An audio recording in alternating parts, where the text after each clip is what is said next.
This is Black Unbounden, the place where silence turns into thunder, where the unseen rise into the spotlight, and where every story reminds us that struggle is not the end, it is the soil where triumph is born. Jalen Price. His name was Jalen Price, and the world first taught him invisibility before it taught him recognition. He sat in the break room alone again, third year in a row, no cake, no card, not even a nod of recognition, just silence, a rusted microwave humming in the corner, and a flickering bulb overhead. 10 years he had given to that company. 10 years of coming in early, staying late, covering shifts nobody else wanted, fixing mistakes others made without taking credit, and still they looked right through him like he was furniture, invisible but dependable. And in the quiet, as he stirred his lukewarm coffee, he realized something deeper. Invisibility wasn't just silence, it was erasure. It was a world trying to convince you that your labor mattered, but your presence did not. He swallowed it every year until it turned into fire. Because while the office celebrated Brian from accounting, promoting him again with laughter echoing down the hallway, Brian, who had been there only 3 years, Brian who knew how to smile wide, shake hands loud, and say a whole lot without saying anything at all, Jalen kept working in the shadows. He thought maybe, just maybe, if he was good enough, if his work was undeniable, they would see him eventually. But the truth is, sometimes excellence makes people uncomfortable, especially when it shows up in skin they never expected to wear the title of leadership. The first time they passed him over for promotion, they said it was timing. The second time, they said the role had been restructured. The third time, they didn't say anything at all, just posted the announcement on the company-wide email like he didn't even exist.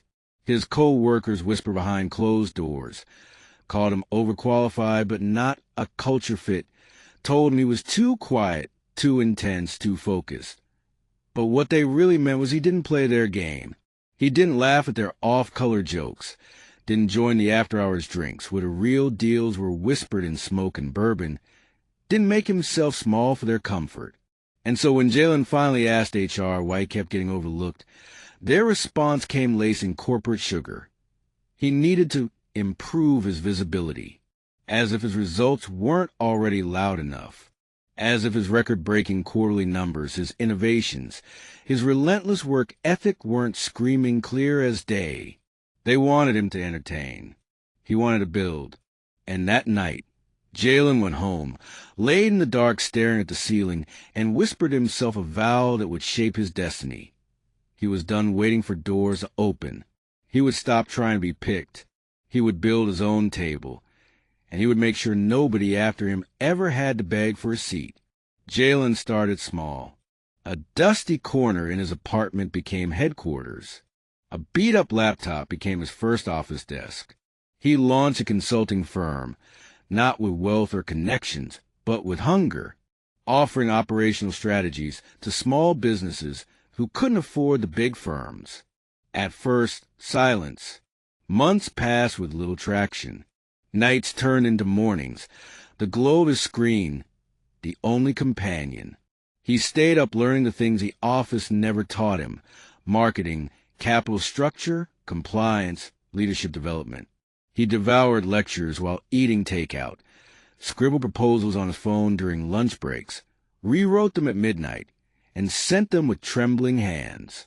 Then the first client came, then another, then 5 more. His confidence grew. By year 2, he was hiring staff. By year 4, he had contracts in 3 states. By year 5, his revenue passed the very company that once told him he wasn't ready. The silence that once mocked him became the roar of his own name stamped on contracts across industries. And then came the moment fate revealed its sense of irony. His former employer, bleeding from stagnant growth, drowning in scandals and poor leadership, issued an RFP. They needed salvation, a turnaround firm, someone to clean up the mess their celebrated choices had created. And whose name appeared on the short list? Jalen Price, the man they once told to sit quietly, the man they told wasn't ready, the man they erased, That morning, Jalen walked into their headquarters wearing a tailored Navy suit. He walked past a receptionist who used to ignore him, past a security guard who once asked to see his badge twice, past the boardroom door they never let him cross before. Not once, not ever. Until now, when he walked in, the air shifted. They didn't recognize him at first. Not until he introduced himself as the founder and CEO of Price Solutions Incorporated. The silence was heavy, like gravity pressing down. And then came the questions.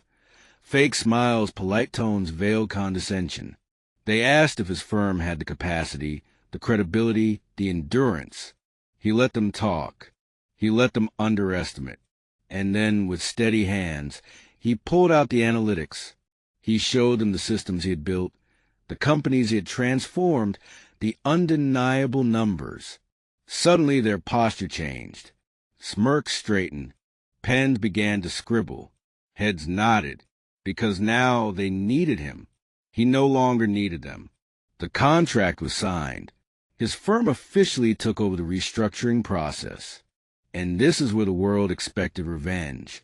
They expected him to clean house out of spite, to fire without mercy, to taste vengeance. But Jalen knew justice isn't always loud. Justice doesn't always look like punishment. Justice sometimes looks like transformation. Instead of burning bridges, he rebuilt them stronger. He set up leadership training programs. He opened anonymous feedback lines so employees could speak without fear. He created systems of accountability, transparency, fairness. He didn't just want to win. He wanted to change the very culture that kept people like him locked out. 6 months later came the final poetic twist. His firm assumed full financial oversight. Payroll was rerouted through his systems. And now, the checks bore his signature. The same people who blocked his promotion once now waited on his ink every 2 weeks. They knew it too. Some avoided his eyes when they passed him in the hallway. Others mumbled awkward thank yous. One even tried to apologize. Jalen simply nodded, because this was never about them. This was about him, about proving to himself that he was always enough, that he didn't need their validation to be powerful, that the courage to choose himself was the only promotion he ever needed. He carried that lesson into conferences, mentorship programs, community halls. He stood before young professionals, before dreamers told to dim their light, and said, "Don't wait for the gatekeepers to let you in. Become the architect of the door. Build it, walk through it, and then hold it open for the ones behind you. Because success is not about proving them wrong. It is about proving to yourself that you were always right to believe in your own light." And so when they tried to block his promotion, they didn't realize they were forcing him into his purpose. They thought they were erasing him.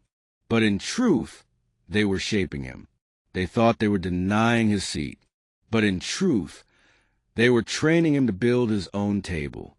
And now, their names sit beneath his signature, stamped on paychecks they once thought he would never touch. That is what justice looks like. Not revenge, not ego, but elevation, rising above in silence while the world at last has no choice but to listen. This is Black Unbounden. Remember this. When the world says no, you don't shrink, you expand. When the doors close, you build new ones. And when you rise not alone, but carrying every soul who was told they didn't belong. That is unbound resilience. That is Jalen Price. That is triumph.